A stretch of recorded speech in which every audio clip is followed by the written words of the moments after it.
Hello, y'all. So I just got back from my workout this morning. Whew, the house is nice and quiet. My boys are at their dad's. And on the drive home, I was listening to a couple Voxers from some of my one on one clients. And after listening to their messages, I just felt this oh, I need to record a podcast episode just acknowledging what all of us are going through right now. For those of you that don't follow astrology, there's been, we're in an eclipse portal currently. There was another one like 2 weeks ago before this. And I am just seeing all around me just it being really intense and kind of fucking crazy for a lot of us.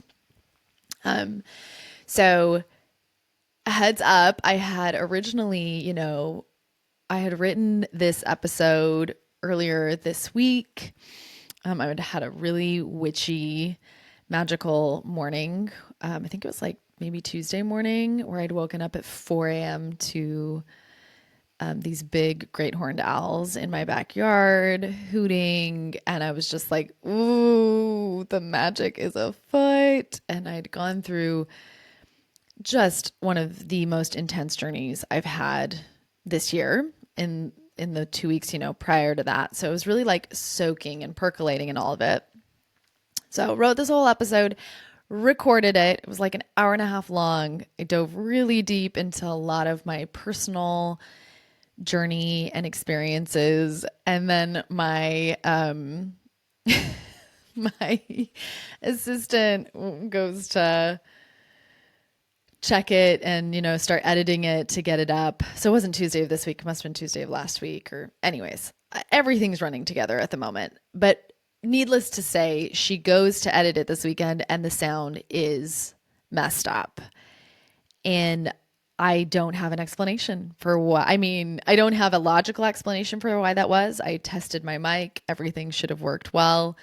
And it was not the case. And so, whole hour and a half long episode just scrapped. And that's why the episode didn't drop on Tuesday. And initially, my brain was a little bit like, ooh, that's interesting. Okay, I guess that episode that I was like so passionate about maybe wasn't meant to come out, or maybe there, just that wasn't the message that needed to be heard. So I'd kind of been sitting this week and just letting that percolate. And this morning was the first time that I'd felt that oof, that energy come back through around wanting to say something, having something to share. And I can feel that there are themes from that episode that I'm going to end up talking about in this one. But I think with just a deeper, powerful transmission to you that I see you right now. And I feel you in all that y'all are going through. I mean, I've met a couple of you on 90-minute intensives this week. And even then, I'm hearing from you guys that stuff is just picking up and shifting. I mean, I have clients in the last, it's now 3 weeks, right? But in the last 3 weeks, who we've been working on stuff for like a year, and all of a sudden they've just like up and told their husband in very like, whoa, unexpected ways, or just partners doing crazy shit that was not expected that moves things forward in a really dramatic way. So I think what I want to start off the episode with is just like framing for you all that you're not alone in this shift. So it's not just you. We're all going through this. Even someone, I know a lot of you listening to the episodes, listening to this podcast may think like, oh, Britta's done so much work. She's got her shit together. Like, babes, I am still human. I have CPTSD. I have all the humanness going on in my own life as well. Yes, as a coach, and especially with my clients, I get to take this incredible role of really, you know, seeing what they can't see for themselves. But when it comes to myself, whew, it is a beautiful, wild, crazy ride over here. And what I keep seeing in all of us, myself included, I've done a lot of work around it in the last few years, but especially in these two clients, is this feeling of like, oh my God, there's so much change. It's so out of my control. I must not be doing it right. Like this idea that there's a right way to do this. And I just, I am realizing more and more, I don't think that's the way the world actually works. I think the generations before us really compressed and like, look at my parents' generation, my grandparents, they thought they could control what was happening in their lives and they could live these predictable lives. And maybe that was the case in those generations, but it is not the case for us now. There are so many left-hand turns and unexpected, like, whoa, that the old ways of operating, of finding your safety in external security, in external predictability, in a life that can be tracked by a spreadsheet just doesn't work anymore. And that is simultaneously terrifying. I'm watching so many of us like have to live these lives where we're like, holy shit, where's my anchor? Where's my grounding? Right? So it's simultaneously terrifying. And at the same time, I am so passionate about how exciting this can be to live lives that are very soul-led. And I do think there's so much more growth that's possible when we open to the unknown and we let life take us where it's going to take us. Now, that really leads to the heart and soul of what I want this episode, the episode I recorded previously was about, and what I want this episode to focus on, which is this bigger picture for all of you all, that the journey you are on right now around considering divorce and trying to like connect with your soul and clear out old beliefs and really find your truth on making the decision, that journey is just like a microcosmic place for the big macrocosm of your relationship with life and changing how you interact and relate to life itself. And that's something that I like love knowing. I mean, so many of you come to me and work with me, and absolutely we're working, on this decision and through this specific journey of considering divorce. But I know that the skills I'm teaching you, the things we are learning, they are not just going to be for this period of your life. They are going to be for the rest of your life. They are something that they are shifts in your identity, shifts in your ways of relating to yourself, to others, to life, that are going to change everything going forward. And I just feel super passionate about that, because I think that is the work right now that we are experiencing in this new age of Aquarius. Like, so many illusions falling away, so many old ways of being and relating to life that are dying. And I look all around me and I'm like, man, lots of people are getting wrecked by this. And the wreckage is, if you will allow it, a gift, because from like the phoenix, from the ashes of the old passing away, something new can emerge that is even more amazing. This is the work of like new world building. So welcome to the big picture of why I'm so passionate about what I do, and that the work I do, the ideas and concepts I'm sharing with you in the podcast, and those of you that I work with one-on-one, and ultimately what I'm wanting to create in this community, is a way of life, basically, of relating to life instead of in the old ways of, we have all this, predictability, and we know what's going to come next, and we know what's going to happen, and that makes us feel safe, and that's how we function.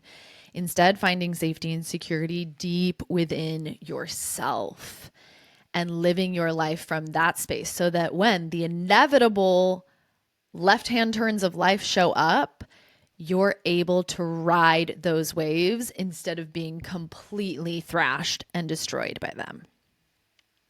So to illustrate that, I was like, okay, I love taking these big ethereal concepts that you can feel when I talk about them. I'm like, ooh, this is the magic. This is the unknown. This is the space beyond space kind of stuff, right? But like, how do we take that and then really bring it into a personal, understandable, like digestible format? And what I always fall back on is just using my own experiences in my own life because, one, I can convey that much more easily. I know what I'm conveying because I went through it myself.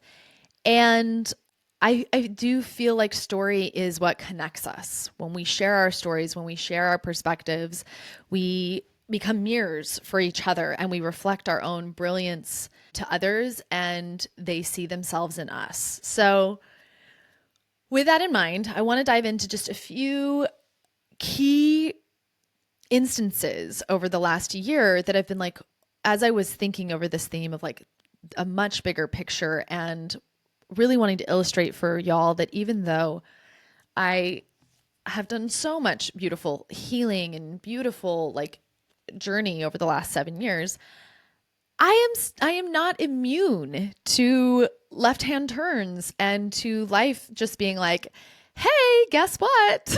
Now we're going to do this. So I guess I don't want the illusion for all of you that you're going to get to some point where it's all going to make sense and you're going to sit down and be like, oof, I've arrived.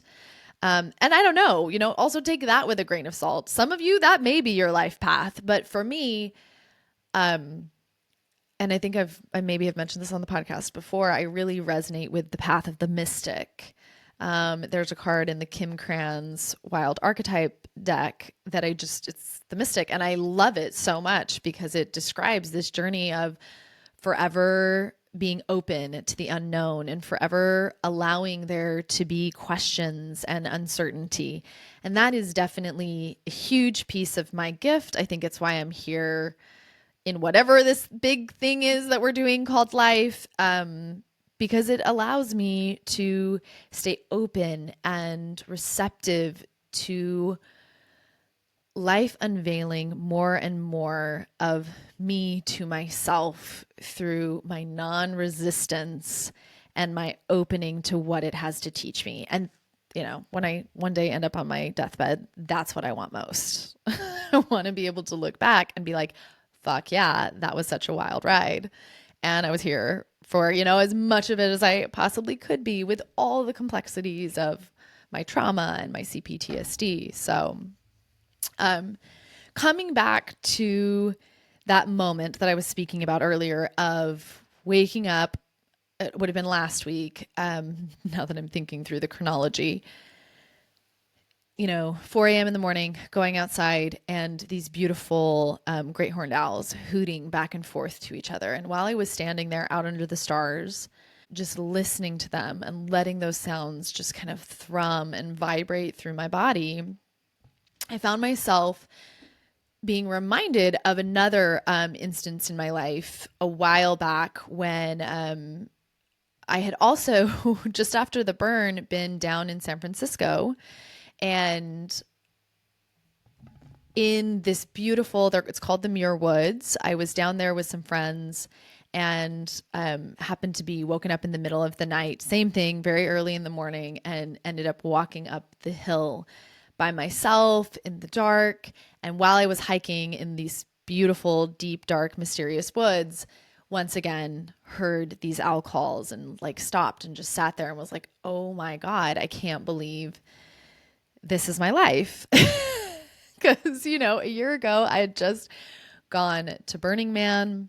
I was in these woods that, my ex-husband and I had lived in Oakland. So we'd been down in those woods before. And so here I was in this location that I'd been in previously. And yet my life looked nothing like it had just the 9 or 10 years before when we had lived there. So I think encapsulated in that, and something that's kind of a theme in my life that seems to come back around over and over, is being in locations that I've been in previously, and then having moments further on in time where I'm in those locations and I'm like, oh my God, I remember back then who I was. And now I'm standing in a similar location and I'm somebody completely different. And I want to reassure you all that I think this is part of a much bigger plan. I don't know who's in charge of the plan. I don't know. I can't tell you all that piece. But I see it all around me of people waking up. And as I've said before, having very different trajectories of growth over their lifetimes. And I want to emphasize, especially when it comes to us as women, this seems to be the writing on the wall. Like, women are realizing that, we have more rights than we've ever had before in the millennia of humanity. And we are realizing that we are not going to go back to the dark ages of men and governments telling us what we can and can't do with our bodies, and taking away our rights to get divorced without fault and being able to have access to birth control. Like, and even like beyond that, like our rights to decide if we want to stay in a marriage or not, our rights to have a career. Or in the span of my own lifetime, y'all, I've seen what I see on the macrocosm happen in my own, right? Going from a super controlling patriarchal religion that really defined my role as a woman, and it was so, so tiny. And through the process of my life, shedding those beliefs and being like, no, I trust myself. This doesn't work for me. This doesn't feel good for me. My body is collapsing under the weight of these cultural ideas, and over time steadily reclaiming my right to have autonomy over myself, to be a true adult without other people kind of, controlling or telling me. It was always like my mother or my ex-husband or my religion, some identity in my external world or that had infiltrated my internal systems, telling me who I needed to be and what the right kind of life was. And through that journey, coming into more alignment with following my truth. And that feels really scary as a woman. Like, this is such an incredible journey to do. And it is not easy. And I want to acknowledge that, especially to those of you like my clients this morning that are messaging me just like, holy fuck, this is hard. And just saying, yes, I see you. And the work you are doing is so vital and so needed. This is, like I said earlier, this is the work of building a new world, of building a world where we exist not in patriarchal structures of power over, but where we are in relationships of mutuality, right? Of interdependence. And something that I do want to emphasize, especially as we are coming up on the election, and I've just been feeling it so strongly watching all of this, that, for those of you that don't know, and this is something I really have not, I was not involved in politics. It's just such a caustic area to like be in at all. And as, as Joe will tell you, as Gwen will tell you, I really don't watch the news very much because it's just so heavy for me. But one thing I have researched and been really wanting to talk about on the podcast and just make all of you aware of is legislation that it has been talked about of getting rid of no-fault divorce. Like, I don't know how many of you know about this, but this is a really big fucking deal for this community, for women considering divorce. These plans to roll back no-fault divorce in Project 2025 are very, as I've thought about it, I mean, my feeling has been like, oh my God, thank goodness I've already made that decision and I will never have to like well, who knows if I'll never have to worry about it, right? Never say never. But as of right now in my life, I don't have to worry about losing my right to leave my marriage without having to prove fault. But that is very distressing to me that, in Project 2025, that is part of the agenda.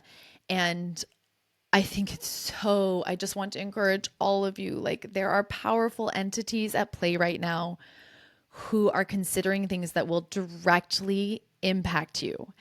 And I want all of you to have the rights. I think it is an incredible, very, very special right that we have in the US right now to be able to get divorced.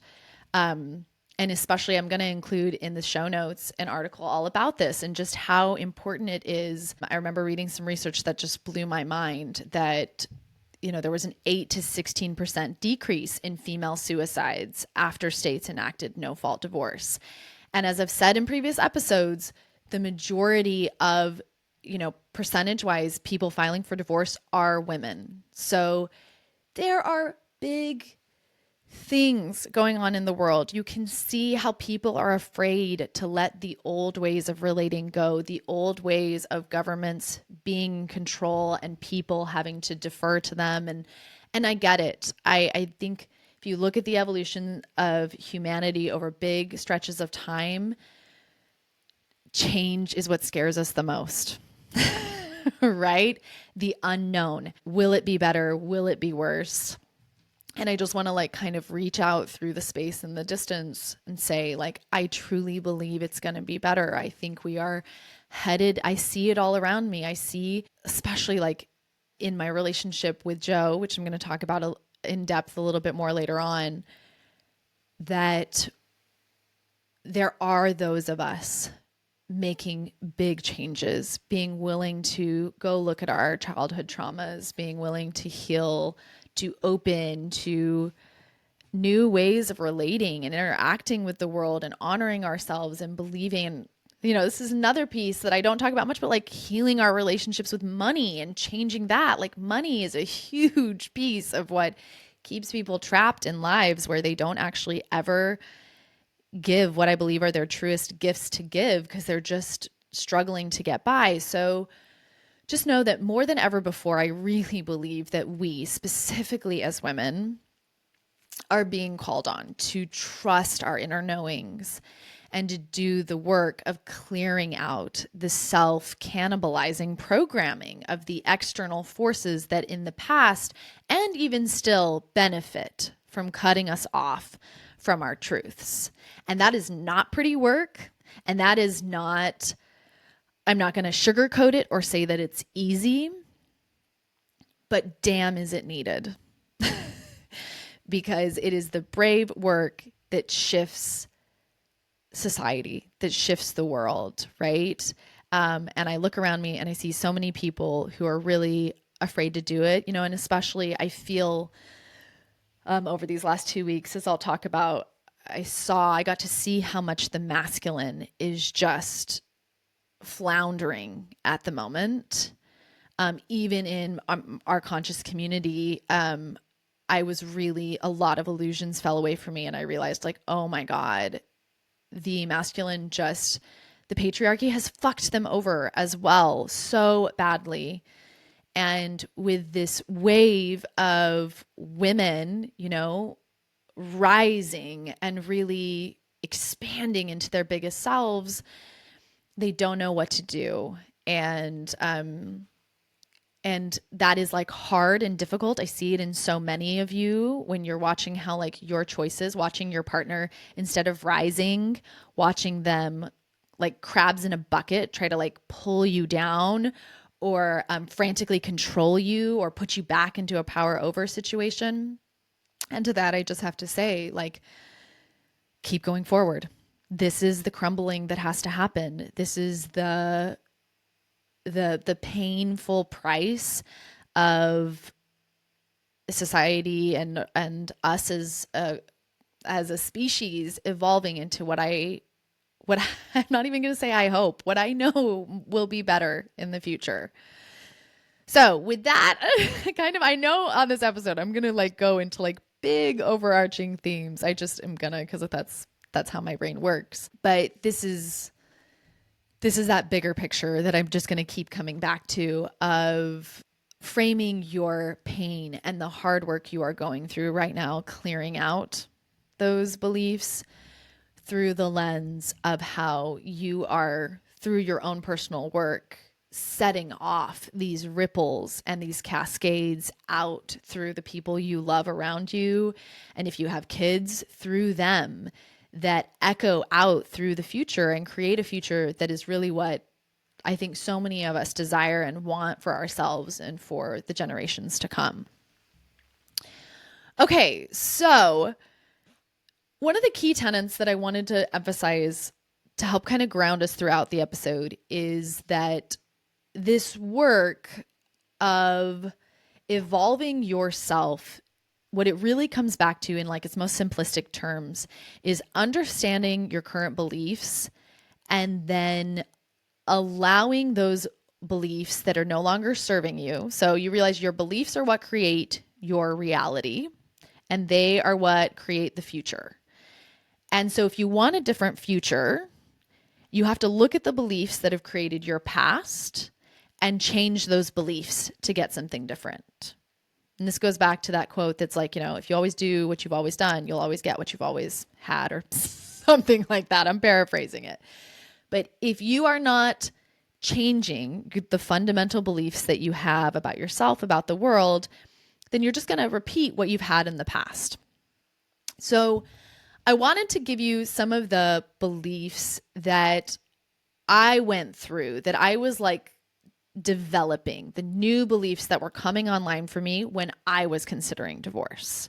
And, just to like, I guess, framework it a little bit, some of the beliefs I had coming into that process would have been like, divorce is never a good choice. I don't get divorced. I need to trust God and the prophet. My husband is, in authority that I need to work with and listen to. I can't trust myself. There's something wrong with me. Okay. Those were all things that had gotten me to that point in my life, which you guys know was like super depressed, having lots of suicidal ideations, and like the lowest point I've ever been as far as like wanting to be alive, and also, how I was showing up as a mother. Now, through the process of all of that therapy and the coaching work that I did, I changed those beliefs into these new ones that fueled my ability to take the actions that led me to leaving my marriage. So those new beliefs were like, I have a right to have desires for my life. I no longer abandon myself to make others happy or to not rock the boat. I fill my cup first, and others get the overflow from that. It is safe to say no to people, and they get to be mad. That's a lot of like cleaning up the people pleasing, right? If it doesn't resonate in my body or light me up, it's a no. So it may blow your mind now to think that I didn't believe those things, but guys, for real, at the beginning of my journey, I did not believe those things about myself. That was a huge piece of the work. And when you're doing that work, it's like the old beliefs are online, but they're slowly being like taken down. So those are those neural connections, those neural pathways that the less you keep going down them, it's like they get old and then they collapse and dissolve, while simultaneously practicing and bringing online the new neural pathways. And I'll give you an imagery to help you understand this. I was actually sharing this with a client this week. It's like your old ways, the old ways that have gotten you where you're at right now, are like that 6-lane highway. It's just, you get on it, you don't even have to think, and you just fly 90 down the freeway. 90 here in Texas. That's how we drive. Like, you're just on autopilot.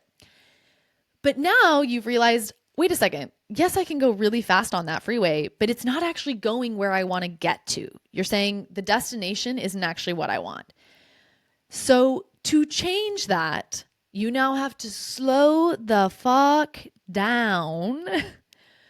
Put your car in, not your car, your SUV in 4-wheel drive and get off the onto the feeder road and then start trekking through the jungle, like out into the wilderness. And Brene Brown is so like big on this. So if you're like, oh my God, this is speaking to me, I need more, go start reading a lot of Brene Brown's books about, I know she has one that specifically speaks about the wilderness, but it's this idea that you have to be brave enough to slow down and go start creating a new path, trekking a new way, instead of just what feels the most, and I'm going to put this in air quotes, comfortable. And that's where so many of you get hung up, because you're like, why is this so hard? Why does this feel so awful? Yeah, because we're having to slow down and actually feel and actually hack through the jungle that nobody else was willing to do. But in doing that, you create a new way, a new path, a new reality, a new world, a new future for yourself and for anybody who, you inspire, or your children that come after you. So another shift. So I want you guys to think, so I had these beliefs, before I went through my considering divorce. While I went through the journey of considering divorce, I created new ones that allowed me to actually make my decision. And then, as those of you who've listened will know, I then went through a whole period of my journey where all this shit went down with my family, and, my best friend and I, our relationship split apart. And through that whole piece, guess what I did? I did the work of bringing online new beliefs and letting go any that were holding me back or not supporting the new growth. So some of the new beliefs that came online with that whole experience were like, I can trust myself first and always. A big one that was around my dad, right? And testifying at his, why is that word escaping me? His trial. There we go. Was a belief that my story matters and I have a right to speak my truth. A new one was I powerfully show up and protect those I love. And I do not protect predators or remain silent when I see or experience abuse. So I'm just having a moment too, where I'm like, oh my God. And can you guys all see how the work that I did in creating those new beliefs is now greatly serving me in my podcast?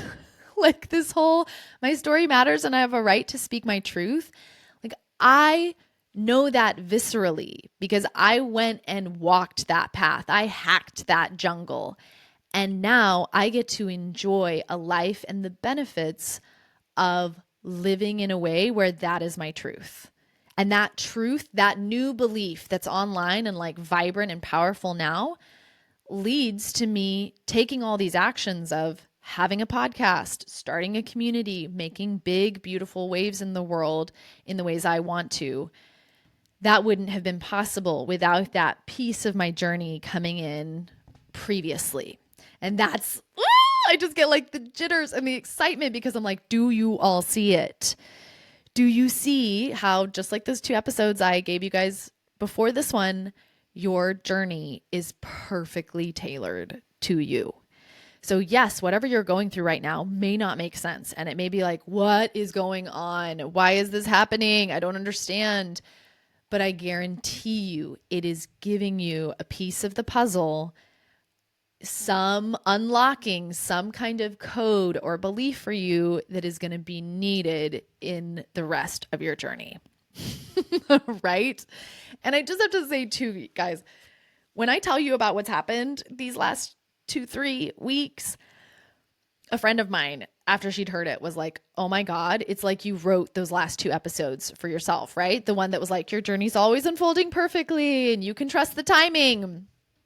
Because boy, did I get to like ride, I got to say all that. And then I got to ride the waves of actually experiencing and having to like, it's not putting my money where my mouth is because that sounds mean, but you guys get it, right? It's like, oh, wow, I get to actually like live and experience what I'm teaching.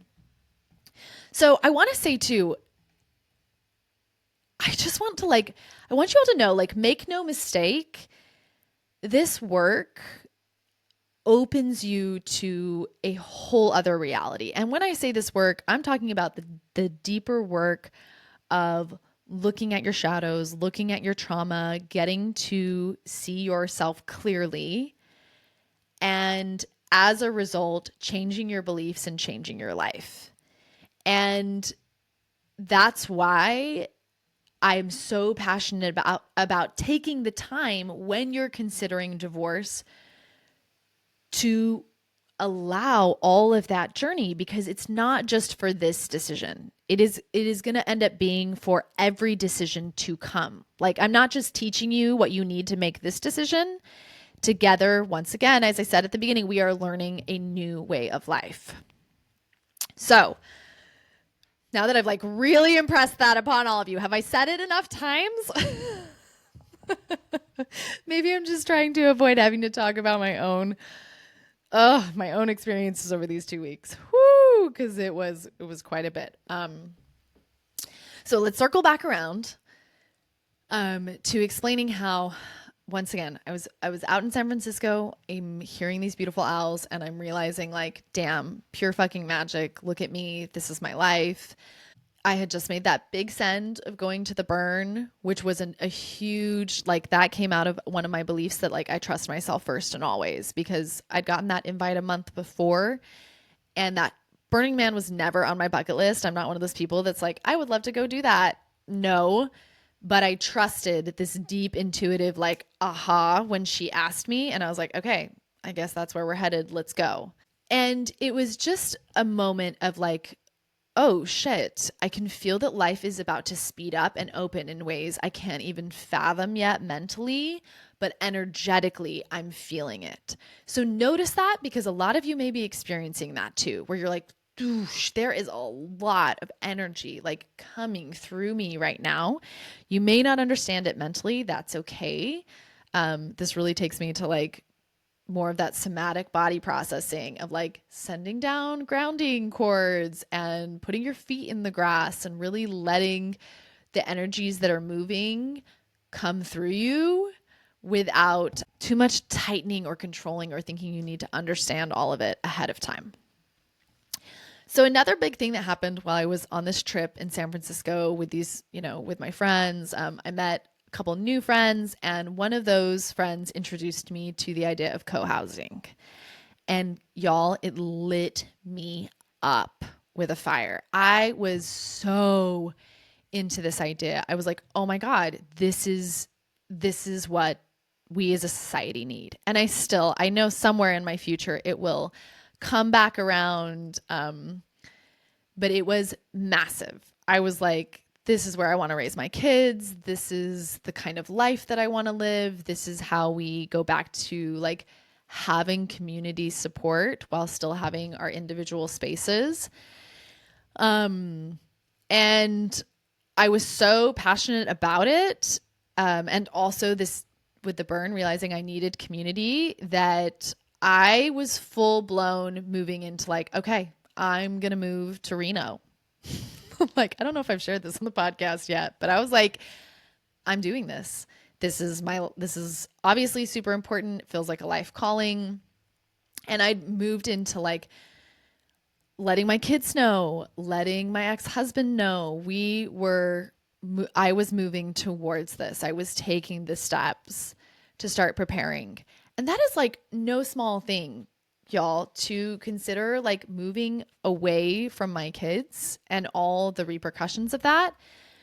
But I'm sharing that to give you the perspective of like, this was kind of the mentality up until that point that I had really needed to have based off of the 3 or 4 years of my life before this, right? I'd had to do a lot of full fucking sends in my life of, okay, I'm a stay-at-home mom that has no job or career whatsoever, and I'm going to get divorced, and I'm going to invest in myself, and I'm going to go start my own business. That is a huge send. That is a like, I have no safety net, beyond like I had definitely had resources coming out of my marriage, but let's go. I'm going to trust myself. Same thing when everything fell apart with my family. When I lost my best friend, just a lot of having to trust and be like, okay, it's going to work out. I don't know how it's going to work out, but it's going to work out. So all signs were pointing in that direction. And then out of left field, y'all, 18 days before Christmas last year, I end up getting served. Okay. So I had been involved in this big neighborhood activism I'd led earlier that year, and I end up getting sued. And I was like, what? Like, and it was so beautiful. I remember in that moment, like realizing what was happening, and I had like abject terror for probably 30 seconds. And then I just was like, douche, like, okay, universe, this is a huge stop sign. This is not expected at all. I guess we're not moving right now. And once again, a lot of the work I'd done over the last 2 to 3 years was around surrendering to what life was sending. And so I just surrendered to the flow, and, that life outside of me was in control and it was taking me somewhere that I didn't know. And I handled what I needed to handle, right? I reached out to the people I needed to talk to. I relied on others for support. And then I really just like slowed down and moved back into more of a body space of like, okay, now that I'm staying here, the bigger picture that I thought was going to happen isn't what's happening, which some of you might relate with this right now, right? What's next? And I really moved it back to like just little next steps, like what feels good. And where that led me was New Year's Eve, at the start of this year. That led me to being in Fort Worth. So, I live outside of Dallas, but the Dallas Movement Collective was doing a big New Year's Eve dance night. And I had wanted to go for a while, but just hadn't timing wise worked out. And that event was just another like moment, because I showed up, and I mean, just once again, y'all, I knew no one there. And to put it in perspective for you guys, even though I do a lot of like being there for myself, trying new things. I mean, come on, I went to Burning Man like with a friend who I'd never met in person, right? But still, even then, I am still human. And driving to this event, I was driving, I'd gotten a hotel. I was still nervous. I was like, oh my God, I don't know anybody here. And I remember stopping at the hotel and sitting on the bed and just having to like breathe and be like, I've got you. It's okay. It's okay. I've got you. So I show up to the event, and walk in, and it's like, oh my God, like probably about halfway through the event, I was like, fuck, here's my people. There was like over 100 people there. We did this, conscious connecting activity, the dancing, the way everybody was dancing. I was like, oh, wow, I am home. And I ended up staying there till like 6 a.m. the next morning. So once again, a big like, whoa, left-hand turn. Here, this thing I thought I was missing that I needed to go to Reno to create, I think it actually might be here in Dallas. Like, what? And then a week later, at a party that I'd been invited to at the New Year's Eve event, that's where I end up meeting Joe. And where I was at that time, y'all, I was not looking for a partner. I was very deep in being self-partnered and really loving my singlehood. I was having a lot of fun sharing energy and interacting, but I was not looking for something serious. I wasn't also avoiding something serious. I was just in this really beautiful, grounded, like, okay, life, obviously I don't know what's going on because I thought we were moving to Reno and we're not. So I'm just gonna flow with whatever you're kind of doing here. I'm gonna trust. And I don't know if I've said this in the podcast earlier, but even when I met him that night, like, once again, it was this beautifully synchronistic, just crazy intersecting of our lives at this like perfectly like oosh moment. Like the fact that we ended up sitting next to each other the way we did was really, really not meant to be. Like I was trying to like miss, there was a big tequila tasting that night for this birthday party.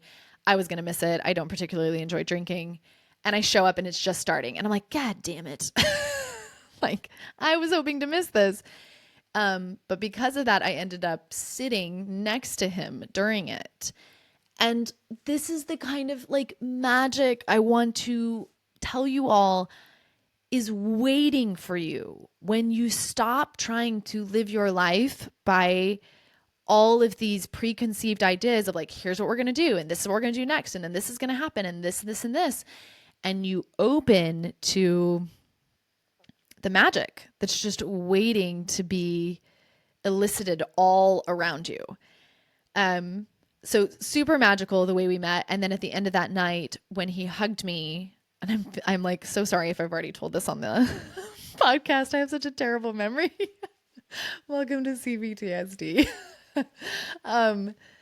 We hugged, and once again, something way bigger than me, out of my control, created this just deep feeling of like, woof, my heart like melting into his chest and combining with his energy and me being like, oh my God, what the fuck is that? And so from there, so much of mine and Joe's journey together has felt so much bigger than us. Not necessarily anything that we are like intentionally forcing or creating or making happen, as much as we're just relaxing into this really beautiful connection that you guys know. I've spoken about it on the podcast. It is deeply healing, deeply fulfilling in ways that I've never had before. And that is not a small thing. And why I'm taking the time to illustrate this and talk to you guys about this, just know it's all in prep for what's about to come when I tell you what happened the last 2 weeks. But I want to really illustrate that, this has been this incredible gift of this effortless and instantaneous, on a very deep, energetic, like subconscious level kind of connection, something that feels like soulmates. And I definitely think I don't know how much I've talked about it on the podcast, but I think we have past lives. And with Joe, that feels certain to me that we have this connection and this knowing that transcends the amount of time we've actually spent together here. And the really other beautiful thing about it, although I've had, similar feelings of like, oh my God, this is someone from a past life with previous partners. With Joe, he's the first, as you guys know, the first partner I've dated that is secure. And because of that, in this relationship, my close friends, my family see what it like, can actually see the gift that it is in my life. Like my kids see it. Quinn sees it. Everyone who loves us sees how deeply happy we are together, and how much our relationship, instead of burdening either one of us, which is what would happen a lot in my previous relationships, right? Just the weight of the conflict and the triggers would eventually be too much for me. Together, we make life easier. For sure. In fact, we were at a nail salon last night. We go get mani and pedis together, and we were watching some like HGTV show about people buying tiny houses together. And I was like, oh my God, that sounds awful. That does not sound like a good plan for most people. And then as I was sitting thinking about it, just such close quarters, I was like, you know what, but I think we could do it. And he was like, yeah, totally. And I was like, absolutely, I could live in a tiny house with you. And then somebody else was like buying a boathouse. And I was like, oh my God, that sounds awful. Why would you, just because most relationships are not set up for that close of contact all the time. And once again, I was like, oh my God, that sounds awful. And then I was like, actually, that'd be great with you. I think we could totally do it. And he's like, yeah. So we have definitely been through our fair share of triggers and growth. But one thing I want to make very clear is that with Joe, he has never attacked me in those moments or projected onto me or gaslit me. And that, as I'm saying it aloud, I'm like, oh my God, that should just be like baseline normal, but it hasn't been for me. And wow, it makes such a difference when that is the case in your relationship. And the other thing I love is that through each of those triggers and those things we've worked through, we have supported each other and come through them stronger and closer. And that just hasn't been the case in the past. So, with that kind of really helping you all feel like where I was at in my relationship with Joe, the feelings of just like, damn, this is, yeah, this is amazing. This is the best I've ever had out of any relationship. This is something really different. Now we fast forward, right, to what I was talking about of the 2 weeks previous, 3 weeks now. We were at an event with our friends, and I had a very hidden, unconscious desire of mine come up as shadow. And I'm not going to go deeply into the work around like shadow work. This is something I'm kind of excited about and hope that I'll eventually feel ready to kind of work with people in the community around, because it is so insanely powerful. But I do want to say that this is the work that I've been doing over this past year. At the beginning of the year, I read a book called Existential Kink. I know I've mentioned it on here before. And I actually ended up getting into Carolyn Lovewell's coaching program called Penetrate, which is all about taking that work a lot deeper. And I've been doing it for the last 3 months. And holy fuck, it has taken me to the most insane levels of myself, my relationship, and really deepened my ability as a coach. And thank goodness I had Joe as my partner during all of this, because I don't think I could have done this work with anyone other than him. It has required a lot of him holding space and me seeing parts of myself and opening to hidden desires and repressed shadows that with anybody less grounded in themselves, I think it would have been quite a bit of a shit show. But with Joe, it has been like, oof, oof, oof, just deeper and deeper between the two of us. So this repressed desire comes up when you're working with unconscious beliefs like that, and you're in the middle of it. You're really, I mean, they're called unconscious for a reason. When you're in shadow, you're just kind of acting without being fully connected and aware of what you're doing. And that was 100% where I was. And thankfully, I had enough of a foundation to kind of do what I'd learned, right? Which was to just follow my intuition and what I wanted, but without a lot of slowing down to weigh the cost of what this choice was going to do, or to like take into consideration my partner's feelings. And I'm just going to like jump ahead to tell you all, like, this is so clearly where my work is right now. Can you see how the beliefs I've had that have been very much like independent, I can trust myself, I trust myself first and always, I always follow my intuition, those are amazing for a journey where you are really needing to leave toxic relationships and clean out your trauma, and, you know, let go of partners where there's codependent or narcissistic behaviors. But once you find a partner that's actually secure, those beliefs of just, I follow my intuition at all costs, need to be updated. Do you guys see it? Or they're going to start imploding the new thing that you're building of like a relationship. You know, I can see, ooh, it's like a download right now where I'm realizing that's in a relationship, those beliefs were creating kind of a power over dynamic where it was like, I do whatever I want.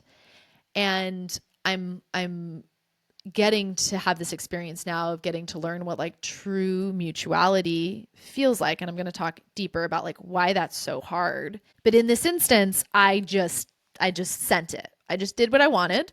And it led to a huge upset and hurt with Joe, as it absolutely should have. These were boundaries I had set that I just like fucking went and broke. And thankfully, because like like I said, I had enough of a foundation. I could really do all I could in that moment, which was just to be really honest about what I was thinking and feeling and to trust myself. And where that landed us, though, was ultimately like Joe being like, this is a boundary that I just can't cross with you. And so, y'all, we went from being inseparable, like inseparable. He's, living at my house now. Like my boys love him. He is a huge part of my life. To perhaps never seeing each other again in the span of like 48 hours. I can't even tell you how like out of left field that was for me. So that had happened on a Saturday night. By Sunday is when it was like, okay, we can't find a solution. So I think we're not going to be together. By Monday, I was just using the tools I had, right? I was getting coached. I was reaching out for help. Through that coaching, I was learning a lot more about myself. I had a EK, existential kink, in our penetrate program friend who coached me and took me into this deep body like somatic experience where I realized a lot of the emotions I'd had with Joe Saturday night mirrored this experience I'd had when I was a teenager with my mom of feeling like I had trusted and, been in my body and enjoying interactions with my friends, and then having her really shame me for them and really try to control. And ultimately, in that moment, I felt like I lost my ability to trust what felt good in my body. And I started just believing, I can only do things in my body that make other people happy, basically. And I've healed a lot of that, but this is just like another layer. So that was huge, realizing like, oh, a part of me, because there was a lot of kind of rebellious energy on Saturday night for me, and tying that back into like this time period of my life where I was a teenager and I wasn't allowed to rebel against my mother, who was just, all encompassing and crushing. You did not go toe to toe with her. She would beat you every time. And then, encapsulating in all of that, like I'm I'm having to start telling my boys what's happened. My middle child was so devastated. I was like, oof, this is hard. And so I'm through a really important process. I'm starting to also see like what this is and how much it means to me, which is just like, I'm like, I know, y'all, you would think I got it, but sometimes I just have to learn. And I think we all do at times through like the hard experience of losing something to really go, ooh, wait a second. Maybe instead of just clinging to this belief in this way of life that I think has to be, maybe there's a different way. But by that time, by Tuesday, it was starting to really sink in for me of like, oh my God, I think this is going to be it. And I couldn't see a different way for this to go down. But I was having to be honest that like losing him was truly devastating for me. And bless Quinn's heart, she coached me so much during those 2 days. I was like calling her a lot, a lot. So I love you, Quinn. Thank you. So this is where I want to share once again some of that just amazing magic that is so a huge part of my life, and that I know is waiting to be allowed access into all of yours. And it's already there. It's just as you start to open to it and like let it work its ways, you can't miss what's meant for you. And this is a huge example of that. So by Tuesday, it's pretty clear, just to provide some framework, or where Joe was out on his side, he was at a point where his reaction to all of this was that he was going to leave entirely. Like he was working on making peace with, his brain was like, how could he have been so wrong about us? And really moving on, like, I'm going to move, I'm going to quit my job, I'm going to go live somewhere else, work somewhere else. Where I had been in the relationship, existing in a more temporary mindset, because, the reality is I have my own trauma around commitment. And that's that piece I was tying into later, right? Of like learning how to be in true mutuality, because the majority, I would say, yeah, all of my romantic relationships and then my core ones with my parents were not healthy relationships. I have that disorganized attachment of like, I simultaneously want it and I absolutely fear it. So, where I'd been in the relationship still needing to have like unconscious mental space from thinking of this as like a long term thing, Joe was not doing that. He had known from the beginning what he was looking for and what he thought we might become. So this break was really devastating for him on an even deeper level. And, you know, it was it was a big it was a really, really intense moment for him. And he just handled it so beautifully. He didn't manipulate or try to keep me at all, right? He's about to lose something that's super important to him. And he just maintained and held this beautifully secure ground of, I love you and I can't do this. And I know you've got to do what's right for you. So you've got to go do you. So Tuesday night, that night, I'm like really wanting to call him, but I'm not. It was super intense. And on his end, he was feeling like he did need to talk to me. And so and by talk to me, like he'd left some stuff at my house. So in getting the details from him around this, I loved hearing that he's like, I just felt like I needed to talk to you. And so I just had the impression to start driving. And so he gets in his car and he starts driving without calling me or letting me know that he's coming. And he's planning on, hopefully, when he gets here, that my lights will be on and he'll be able to talk to me. Well, he shows up, and because I'd been wrecked so much that day, for the first time in a long time, me and my boys were in bed by like 9 o'clock. So he shows up, and all the lights are off.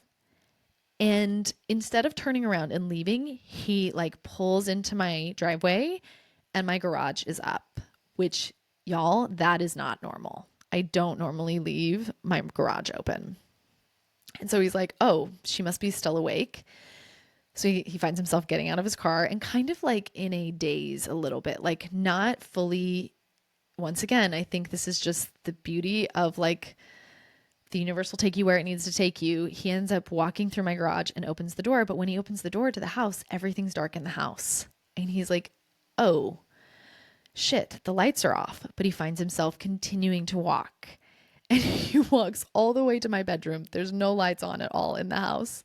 And he's like, oh my God. Like eventually he ends up where he's standing just right next to me in my bed. And he's like, oh shit, she's actually sleeping right here in front of me. And he said the bulk of his mind just did not have a plan and just kept moving through the space without thinking ahead. And this is not like him at all. I remember when he told me this, I was like, babe. And he's like, yeah, no, this is not like me. And so I actually had just was like falling asleep. He seriously showed up like maybe 6 minutes after I'd gone to bed. And I hear this hey next to my bed. And I'd heard someone moving through the house, which I assumed was one of my boys because everybody had just gone to bed. And I roll over, y'all, and it was him. And he's standing there, and I was in utter shock. This person who I thought just, a day before I might never see again. That's how bad this break was, is standing there in front of me. And I jumped up and I grabbed him to me and I held him, and we just stood there for probably a good 7 or 8 minutes, just holding each other, and him just acknowledging so beautifully. Like the only thing he said was, it's just so painful. And I will forever be grateful to him. I think this is such a beautiful example of a healed masculine that can be vulnerable enough to not come and say, I need you to change this, or can we make this? He was not here to strategize. He literally just showed up and vulnerably admitted what both of us were feeling, which was, it is just so painful. And it was to believe that we were not going to be together. So after we'd stood there, and I want to I'm going to give you the details because I want you guys to see the messiness of the process. So we've just had this like beautiful, oh my God, we're both acknowledging, right? It's so painful that we can't be together. We start communicating though, and we are right back into the triggers and the overwhelm and the confusion and the stalemate. And looking back on that conversation, we reached a point where we were just at the stalemate again. Like we could not see how to move forward without one of us having to abandon themselves, basically. And neither of us were going to abandon ourselves. That was what was. And I hit this moment of just grief at like, oh my God, is this really what the universe is going to ask of us? That like, he's going to come back to me and then I'm going to have to lose him again. And I got really emotional. And I love in that moment that once again, Joe went even deeper and he got even more vulnerable. And he shared so honestly with me what this was all meaning to him, what he was giving up. And it was like in that moment of hearing him and understanding what this really meant to him, something within me shifted and I felt it. It was like an energetic click. And I said out loud, like, no, I'm not going to let you give up. Because his feeling was like he was going to give all of this up, walk away from the community, move away so that I could have the space to play and to explore in the ways I wanted. And in that moment, I was like, nope. And I just said it aloud. I was like, nope, I'm not accepting that. And we will find a way. And I felt his entire body soften in my arms. And I just knew, like, okay. And actually, funny enough, in that moment, new ideas came through. I was like, wait, what about this? And he's like, yeah, actually, I think that might actually be a fit. So once again, like nothing was going wrong too. I realized like that whole process of being separated, coming back together, it seeming like this was a stalemate. And then all of a sudden we have a solution that seems to work, which, you know, we're still sifting through and sorting through, and we will be in the future.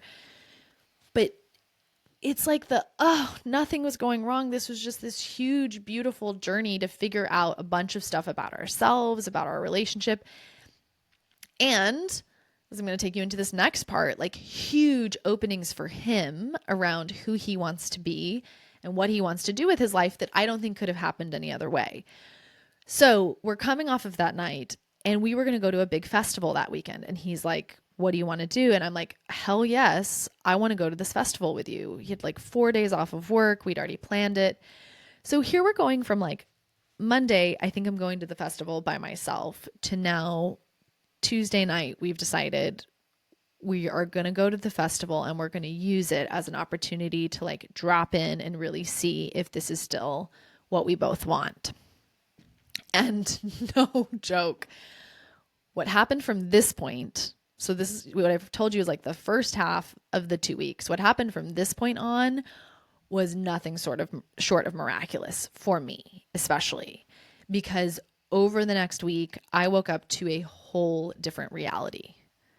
Like big illusions of my mind were stripped back. So in this weekend, you know, at this festival that we went to, I was able to see from such a condensed container, right, of being with people that are in our community for, you know, multiple days, seeing them over those days. Here I had thought that some part of me had thought that mine and Joe's relationship being so special was like an aspect of our community. And what I woke up to was it was not the community that was making our relationship special. Like it's what Joe and I have that makes it special. And that was because I saw over the weekend so much more clearly the inequality that is still in so many relationships. Even in a conscious community, the patriarchy is still alive and well. It, you know, it may be wearing a different mask of consciousness and awareness, but there is still a lot of broken and toxic masculinity. And obviously, I'm focusing on that lens. I'm sure, it's probably, I don't even want to say that. I was going to say, it's probably just the same on the side of the women, but it's different. This dynamic is very different, and it's because of the overarching patriarchal lens that we've all been raised in. So the journeys are different for women versus men. And what I'm seeing is there's a lot of women that are doing the deeper work and are stepping up. And what I was shocked to see was that in the conscious community, where I thought that there were a lot of men also doing that, I was startled to realize, oh my God, there's still a lot of like toxic masculinity happening that's just hiding underneath new ideas and new masks. And what it did was I saw Joe like I'd never seen him before.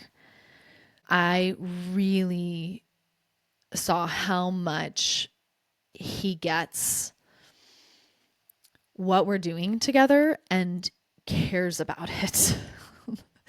And not in just a like say it but can't do it kind of way. So over that weekend, he was the one when we were headed down that was like, hey, the intention is, I really want to drop into us. I really want to connect with you and to really talk through things and figure things out between us. And damn, did he do that. Like, we had so many deep discussions. We dropped in, we emotionally connected. There was so much love and affection.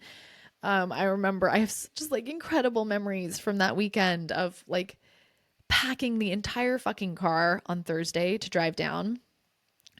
That man, I love him. He packed the entire car. I had work to do that morning.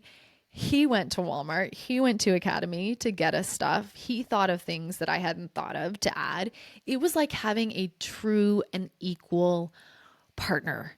And then when we got there, setting up the tent and everything, where I have definitely trauma around camping from my childhood stuff and my parents. And it was always just like stressful and so much negative energy around the whole thing, that doing it with Joe, I was like, oh my God, this is amazing. Like, it doesn't matter what we're doing. It's great because we do it together. And there's none of that like, oh, we need to hurry and get this done so we can go do something fun, because whatever we're doing is fun because we're doing it together.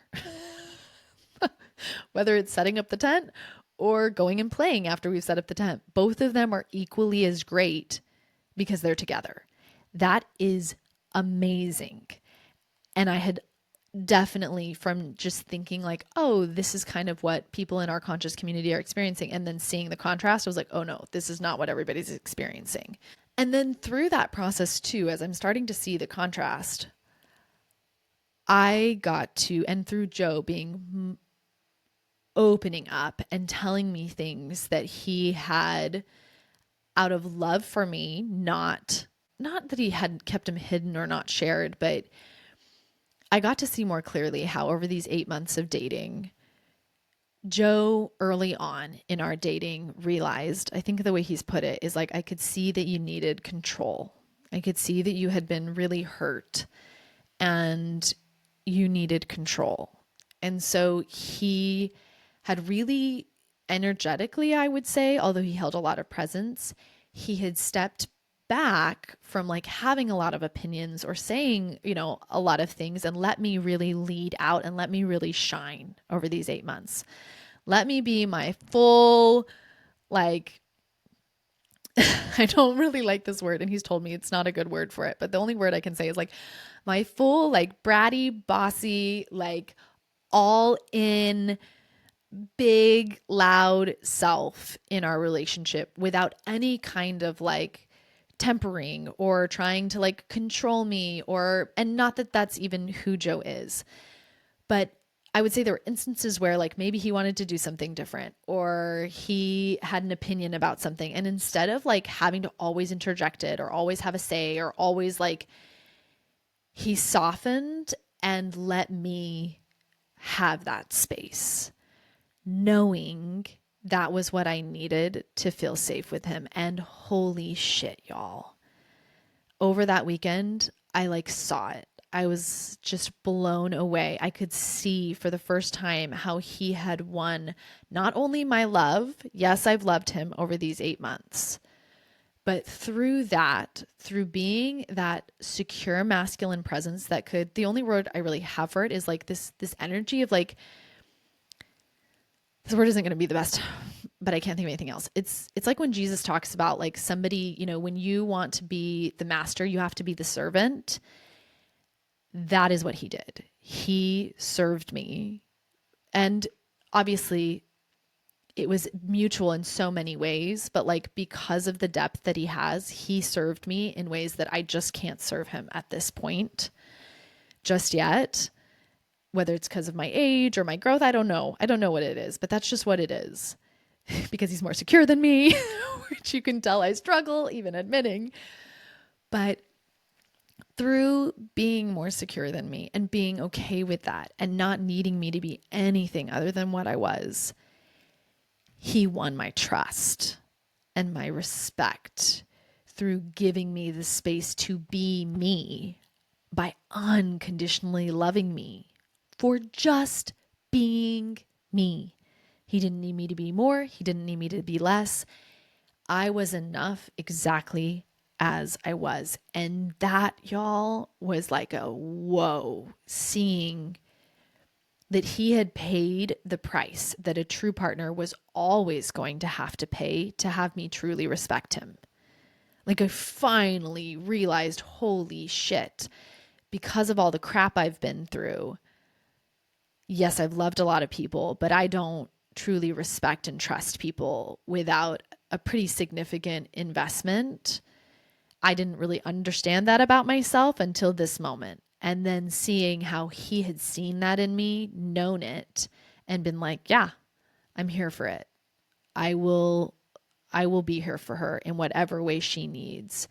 Instead of like coming in and demanding that I respect him or coming in and demanding that I trust him, he saw me better than I saw myself and gave me what I needed. And the price of giving me exactly what he knew I needed, he gave that to me without needing me to pour back into him or build him up. Which, side note, of course I did naturally as like, just because of who I am to the full extent that I could.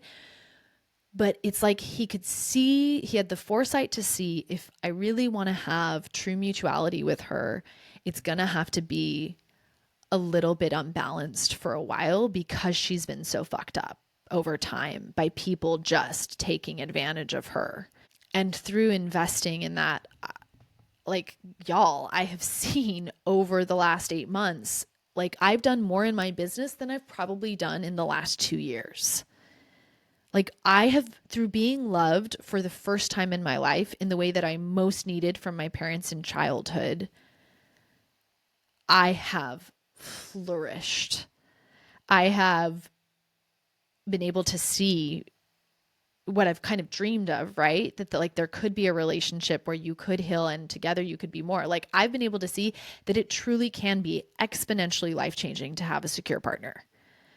Like in this instance, it's not like 1 + 1 = 2. It's 1 + 1 = 10.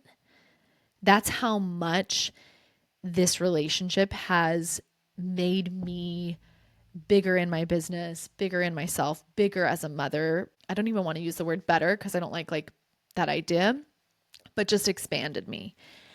And y'all, this is like, as lovely as it sounds, this is new and foreign to me. Like so much of my beliefs, as I said earlier, that I've relied on in the previous past, 4 years have been about trusting myself and relying on me so that when the partnership collapses, I can get out and make it on my own. So that was like, oh my God, seeing in a different way our relationship the last 8 months, seeing him more fully, watching too as, just getting that beautiful contrast of seeing the way he cares for our relationship, how he cares for me, and other relationships that just aren't like that. and really realizing like, whew, this is true partnership. Like this is a partnership that once again, like I couldn't understand mentally. I don't think you can know until you're like in it. But now that I am, it was like, oh, this is what I'm looking for. So here's the other super crazy thing, you all. So, Thursday, Friday, Saturday, this is what we're doing together. This is the work. It's beautiful. It's amazing. It is deep. I am falling more and more in love with this man. And I am like, holy shit. This is so many things that I didn't even realize were happening, feeling deep appreciation. And I want to share this other piece with you all to just be like, there's always there's always going to be those left field moments. So even after all of this love and reconnection and like re-choosing him and recommitting into our relationship, Saturday night, I still had a crazy moment happen where I met someone like out of the blue that I had this insane alchemical spark and knowing with. Now, in the past, y'all, this moment, this feeling, this like, oh my God, I know this person. I feel, once again, it was like, I feel like I know you and I've never met you before. And in the past, this would have derailed me because I went so much off of that intuitive, I am, what's the word? I am central to myself. Like I am an island a little bit and I got to do what's best for me. And I'm so proud of myself because although it was messy navigating it, because this is the messiness of like, I had old beliefs still online and new beliefs that were being built. I navigated it the best I could though, with those, old beliefs currently being released and the new ones coming online. It did scare me a little. It was rocky for Joe as well, but I fell back on trusting myself. I was able to communicate honestly with him, with Joe, with what had happened, and very wide open. And although it was rocky and messy coming through it, and I didn't do it perfectly, we found our way through it again and came out the other side stronger because of it. And I was actually talking with a friend yesterday who was like, "What do you think that was?" And kind of mentioned like, I wonder if that was just not, the word's not going to fit, I'm putting it in air quotes, like a test, because I don't think that's how the universe works. I hate that word actually. That sounds kind of like God, like testing you. I don't think it was a test, but I do think it was an opportunity sent in for me to once again get to choose. Where so much of my life and my work up until this moment has been a lot of like having to trust the impressions to go, to go, to go. This was me having a moment where something's calling me to go, and I got to pause and really check back in with like, wait, do I want to go? And realizing, oh my God, I want to stay. And I get to choose to stay. If I want to, I can choose to stay. And this ties into this, like, a belief I'd had previously that had helped a lot of like, it's always better. It'll always be better. And grounding into the like, oh my God, it's better right now. Like, this is beautiful and it's safe to stay. And I am so grateful that with Joe in this partnership, that we are able to be honest with each other about the realities of the messiness of life and like two independent humans who are trying to go through those lives together while being on their own journeys, right? This is like, oh my God. This is why I'm like, when people are like, get married, have kids, I'm like, oh my God, it's so much more complicated than that. Like, maybe we all just slow down on making those big life commitments of trying to do a life with another person. Anyways, everybody's journey's their own, right? We're all on our paths. But where this took me was the deeper work. Like where I'm at now in my journey is the deeper work of healing my relationship with connection and long-term commitment. Do y'all see it? Right? Like I have trauma and shadows around this from my childhood and even from my first marriage that have led to these parts of me that are now like, oof, I don't want to be tied down, that see boundaries as a loss of freedom, that associate, guardrails, I guess, as being controlled or manipulated. And I'm just so grateful that Joe like saw that ahead of time and held space for it all. And that even though he knew what he wanted from the start, right? That he wanted something more with me, he never pushed that on me. Like he never, not once, has ever, when our paths were maybe about to split apart, tried to convince or manipulate me into staying. And in fact, in many ways, he erred on the side of holding back his energy and not, so that he would not overpower me when we were dating, because he wanted me to truly be deciding from my clear and clean desire rather than wanting to please him or his influence or my fear of losing him. So through this whole process, I feel like I really woke up to just the certainty of the 2 episodes I sent you guys previously, right? Of like, oh my God, timing and your journey is unfolding perfectly. And like when we think things are going off the rail, breathe deep, ground in. You're going to find your way through best by like trusting that inner knowing. And even for someone like me, that doesn't mean it's not messy. Doesn't mean it didn't look like breaking up, finding each other again, going to, a festival, and then also having a moment of like, oh my God, what's that? Right. But I think that the bigger picture is understanding this way of relating to life where instead of finding safety in like, this is who I am, and this is what I believe, and this is what my life is going to be, right? Like trying to find certainty in all of that.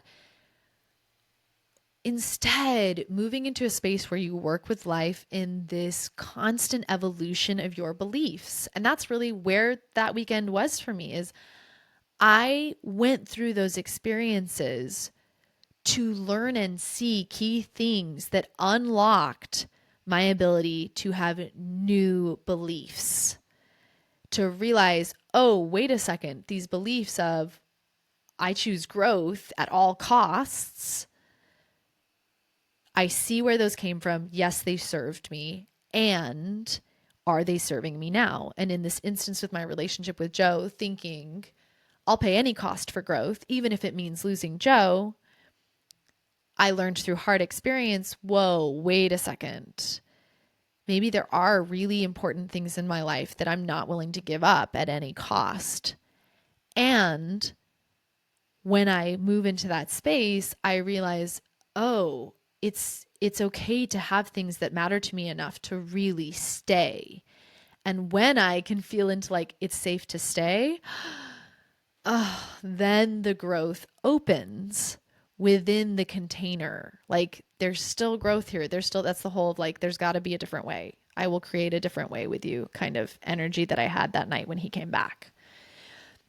So I want to close out the episode by sharing with you like some of the beliefs, just this contrast, right, of these beliefs that are changing, because this is one of the most powerful things, like this episode, that I will ever teach you. This idea of like, how do you change your life? You change it by updating your beliefs and by being very aware of what you believe and then being willing to change it to get different futures for yourself. So I want to close it out by sharing with you some of the beliefs that really, like, I am so grateful for these beliefs. They fueled incredible growth for me over the past 5 years. And where those beliefs are, what they are evolving into now, right? So we've got these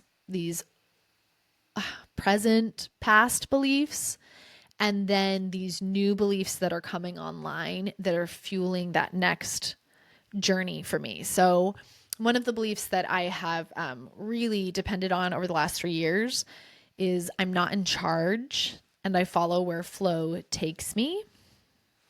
And that is now evolving into I do have power and I get to advocate for what I want and find new ways of doing things. Another one is life just keeps getting better and better, so let things go.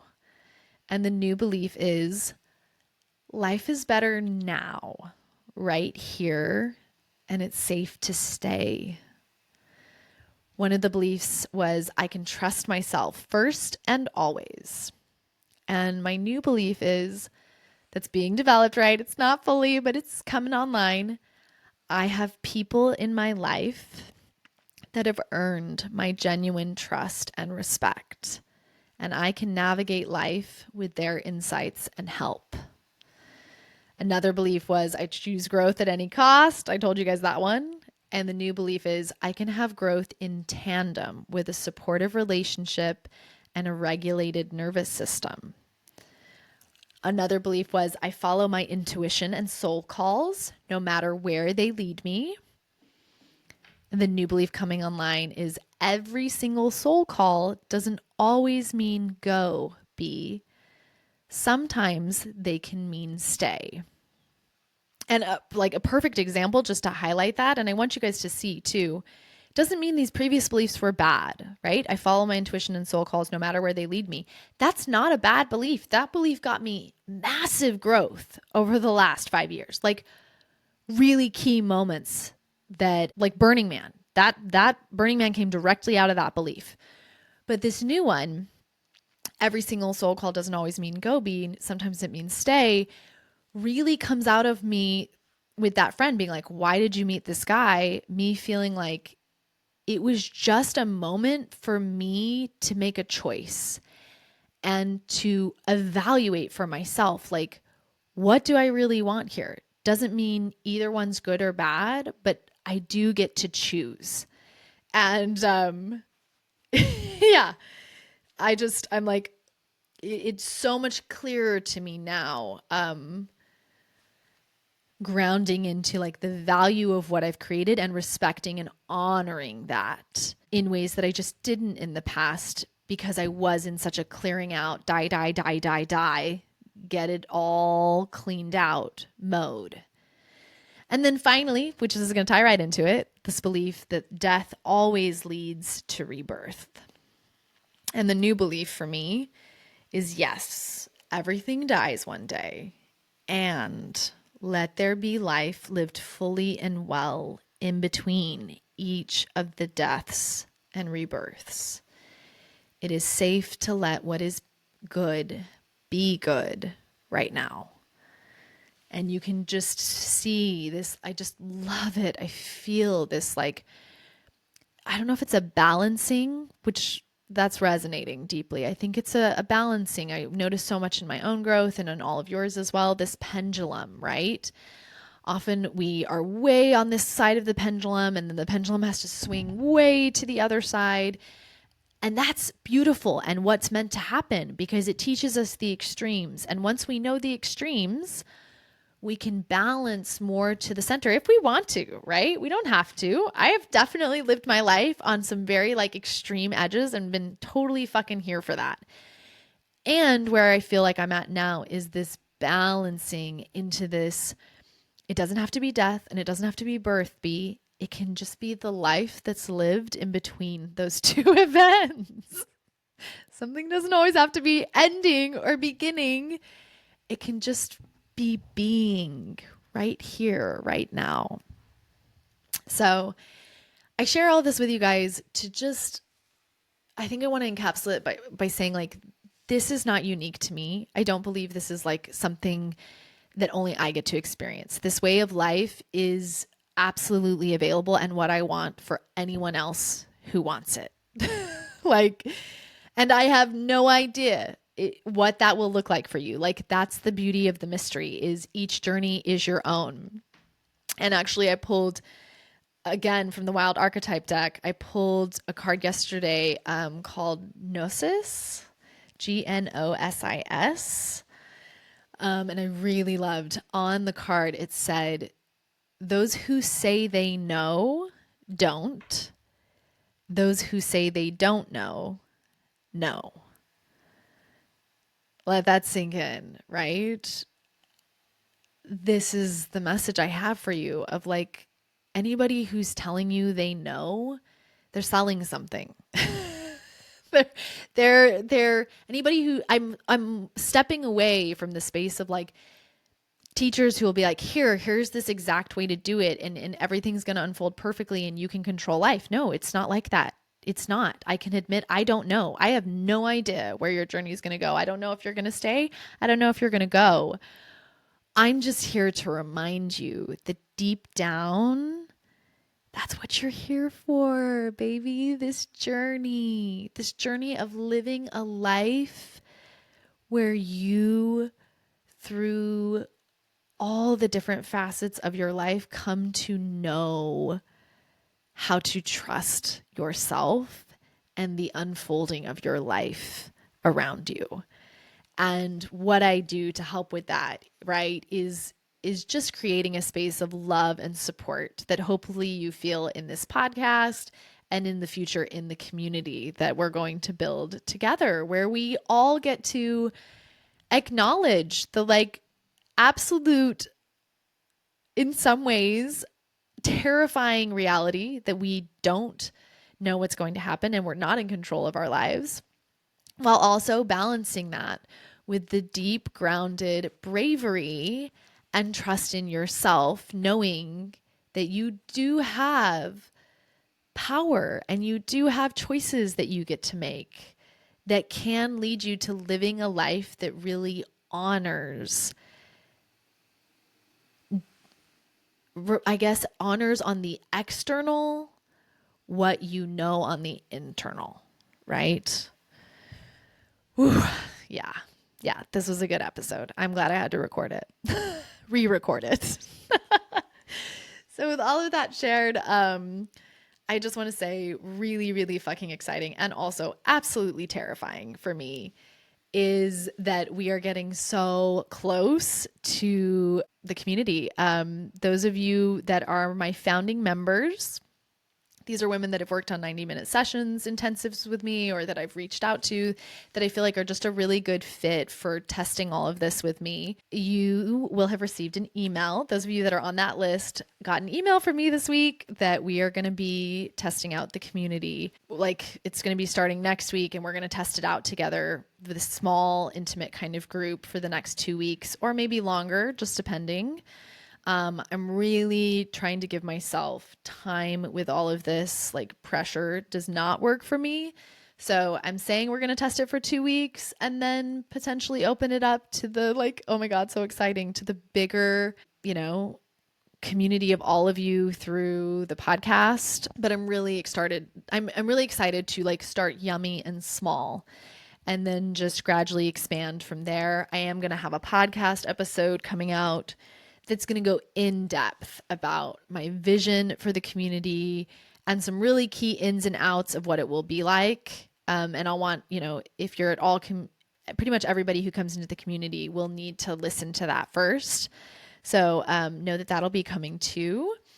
Plus, Quinn and I are in the process of recording that, I mentioned it earlier, but a 2-part series on kids and divorce that we're going to be releasing in the future. So that's really exciting. I highly recommend. She is dropping some kick-ass episodes right now over on her podcast. She was telling me about one she was going to record the other day. I don't know if she's dropped it yet, about marital coercion. And I was like, fuck yeah.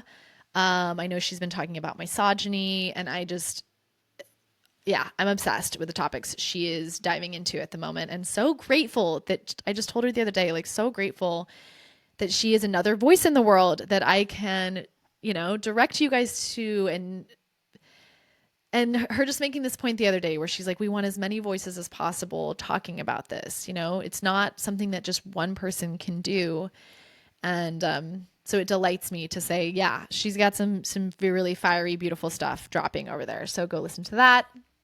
And I think that's all. I think that's all for now. So for those of you that keep coming back each week, just know that I love you. I see you. It is a huge honor, especially for those of you that I get to see on 90 minutes and we get on and you're like, oh my God, I feel like I know you. I listen to you on my walks. We spend all this time together. We're already friends. Just know I feel the same.